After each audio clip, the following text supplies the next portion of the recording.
شروع اللہ کے نام سے جو بڑا مہربان نہایت رحم کرنے والا ہے۔ محترم ناظرین، شب برات کی نفل نمازیں مغرب کی نماز کے بعد 6 رکعت اس طرح پڑھیں، 70,000 حاجتیں بھی ہوں گی وہ بھی پوری ہو جائیں گی۔ مزید جاننے کے لیے ویڈیو کو مکمل دیکھیے گا۔ محترم ناظرین، جو شب برات کی رات آتی ہے، اس رات میں مغرب کی نماز کے بعد 6 رکعت نماز نفل اس طرح سے ادا کرنے ہیں کہ 6 رکعت نمازوں کا مکمل طریقہ بتانے والے ہیں۔ اس ویڈیو کو دیکھنے کے بعد انشاءاللہ تعالی کوئی دوسری ویڈیو دیکھنے کی آپ کو حاجت یا ضرورت نہیں ہوگی۔ مکمل طریقہ بتانے والے ہیں۔ محترم ناظرین، ام المومنین حضرت عائشہ صدیقہ رضی اللہ تعالی عنہ فرماتی ہیں، رسول اکرم صلی اللہ علیہ وسلم میرے ہاں تشریف فرما تھے۔ رات کو آپ صلی اللہ علیہ وسلم میرے حجرہ سے نکلے، میں بھی آپ صلی اللہ علیہ وسلم کے پیچھے نکلی، مگر میں نے آپ کو جنت البقیع میں پایا۔ وہاں آپ مومنین و مومنات اور شہداء کی بخشش کے لیے استغفار فرما رہے تھے۔ میں نے عرض کیا، یا رسول اللہ صلی اللہ علیہ وسلم، آپ تو اللہ کے کام میں لگے ہیں اور میں دنیاوی حاجت میں ہوں۔ پھر رسول کریم صلی اللہ علیہ وسلم تشریف لائے اور فرمایا، اے عائشہ، میرے پاس جبرائیل حاضر ہوئے اور عرض کیا، یہ 15 شعبان المعظم کی رات ہے۔ اس رات اللہ بنی کلب کی بکریوں کے بالوں کی تعداد کے برابر جہنم سے لوگوں کو آزاد فرماتا ہے، مگر اس رات اللہ مشرک، کینہ رکھنے والا اور پاجامہ ٹخنوں سے نیچے رکھنے والے اور ماں باپ کو ستانے والے اور ہمیشہ شراب پینے والے کی طرف نگاہ کرم نہیں فرماتا۔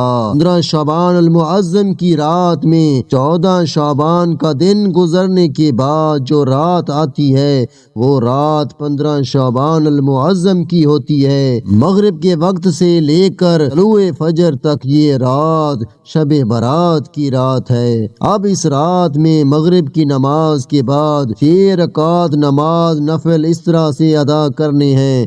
عشاء کی نماز سے پہلے وہ 6 رکعت کس طرح سے ادا کرنے ہیں؟ سب سے پہلے تو آپ مغرب کی نماز ادا کریں، کیونکہ فرض نماز ضروری ہے۔ فرض نماز کے ساتھ ساتھ سنتیں بھی ادا کریں، نوافل بھی ادا کریں۔ ادا کرنے کے بعد اب اطمینان ہو جائے، سکون کے ساتھ کھڑے ہو جائیں۔ کھڑے ہونے کے بعد 6 رکعت نماز نفل آپ کو ادا کرنی ہے، وہ بھی 2 رکعت کر کے ادا کرنے ہیں۔ 2 رکعت کر کے 3 مرتبہ میں 6 رکعت ادا کرنے ہیں۔ سب سے پہلے آپ کو 2 رکعت نماز نفل کی نیت کرنی ہے۔ نیت آپ جس طرح دوسری نمازوں کی کرتے ہیں، نفل نمازوں میں اسی طرح آپ کو نیت کرنی ہے۔ بس ذہن میں ایک خیال لانا ضروری ہے کہ ان دونوں رکعتوں کے وسیلے سے، صدقے سے اللہ تبارک و تعالی میری عمر میں برکت فرمائے، فراغی فرمائے، میری عمر کو دراز فرمائے۔ یہ ذہن میں رکھیں، یعنی عمر درازی کے لیے، عمر کی بڑھوتی کے لیے آپ یہ نماز ادا کر رہے ہیں۔ نیت باندھنے کے بعد دوسری نمازوں میں جس طرح سورہ فاتحہ یعنی الحمدللہ رب العالمین پوری سورت پڑھتے ہیں، اس کے ساتھ کوئی دوسری سورت ملاتے ہیں، پھر رکوع کرتے ہیں۔ رکوع کرنے کے بعد سامع اللہ لمن حمدہ کہہ کر سجدے میں جاتے ہیں، پھر اللہ اکبر کہہ کر دوسرا سجدہ کرتے ہیں۔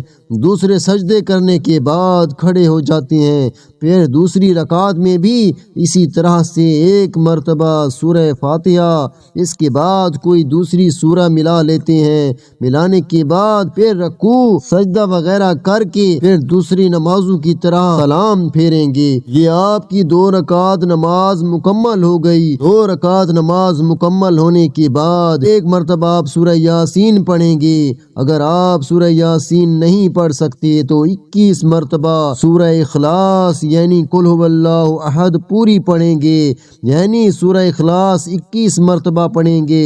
پڑھنے کے بعد پھر سیدھا کھڑے ہو جائیں گے، کھڑے ہونے کے بعد پھر 2 رکعت نماز نفل کی آپ کو نیت کرنی ہے۔ اب ان دونوں رکعتوں کو پڑھنے سے پہلے، نیت باندھنے سے پہلے آپ کے ذہن میں ایک بات ضرور ہونی چاہیے، وہ بات یہ ہے کہ اللہ تبارک و تعالی ان دونوں رکعتوں کی برکت سے میرے گھر میں برکت عطا فرمائے، مجھے آفتوں بلاؤں سے حفاظت فرمائے، محفوظ فرمائے۔ ذہن میں یہ بات ضروری رکھنی ہے کہ مجھے بلاؤں آفتوں اور مصیبتوں سے اللہ محفوظ رکھے اور میرے گھر میں برکتیں نازل فرمائے۔ یہ کہنے کے بعد اللہ اکبر کہہ کر نیت کریں گے جیسے دوسری نماز ادا کرتے ہیں۔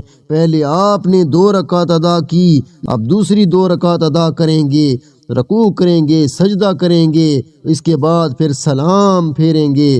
سلام پھیرنے کے بعد سورہ یاسین پڑھنی ہے۔ اگر آپ کو سورہ یاسین یاد نہیں یا آپ نہیں پڑھ سکتے تو آپ کو 21 مرتبہ پھر سے سورہ اخلاص یعنی قل هو اللہ احد پوری سورت پڑھنی ہے۔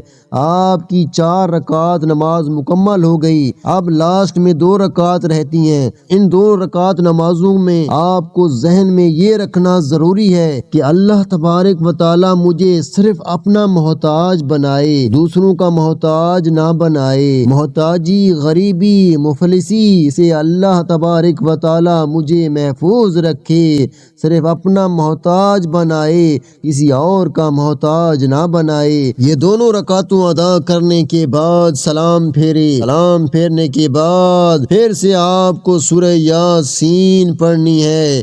اگر سورہ یاسین یاد نہیں تو سورہ اخلاص یعنی قل هو اللہ احد پوری سورت 21 مرتبہ پڑھنی ہے۔ آپ کی 6 رکعت نماز مکمل ہو گئی یا 6 رکعت نماز مکمل ہونے کے بعد آپ کو دعائے نصف شعبان پڑھنی ہے۔ اگر آپ کو دعائے نصف شعبان یاد نہیں تو آپ سن بھی سکتے ہیں اور پڑھ بھی سکتے ہیں۔ دعائے نصف شعبان المعظم دعائیں پڑھنے کے بعد یا سننے کے بعد جب آپ نے پڑھ لیا یا پھر سن لیا، سننے کے بعد آپ نے دعا کرنی ہے اور دعا میں ان 3 چیزوں کے بارے میں ضرور ذکر کرنا ہے، ضرور مانگنا ہے کہ یا رب العالمین ان نمازوں کی برکت سے، شب برات کی برکت سے میری عمر دراز فرما اور میری عمر میں برکت عطا فرما۔ اس کے بعد دعا کریں ان 6 رکعت نماز نفل کی برکت سے میرے گھر میں برکتیں عطا فرما اور مجھے محفوظ فرما۔ اس کے بعد یہ دعا کریں گے یا الہ العالمین ان نمازوں کی برکت سے مجھے محتاجی، غریبی، مفلسی سے محفوظ فرما۔ جو بھی آپ کے ذہن میں آئے، جو بھی آپ کے دل میں ہے، دعا مانگیں، اللہ سے گڑ گڑا کے، رو رو کے مانگیں۔ انشاءاللہ عز و جل ان نمازوں کی برکت سے آپ کی تمام حاجتیں پوری ہوں گی۔ اللہ تبارک و تعالی آپ پر رحم اور کرم کی بارش برسائے گا، اپنی رحمتیں، برکتیں نازل فرمائے گا۔ دعا ہے کہ اللہ تبارک و تعالی اس رات ہمیں عبادت کرنے کی توفیق عطا فرمائے، اپنی بارگاہ الہی میں قبول فرمائے، آمین۔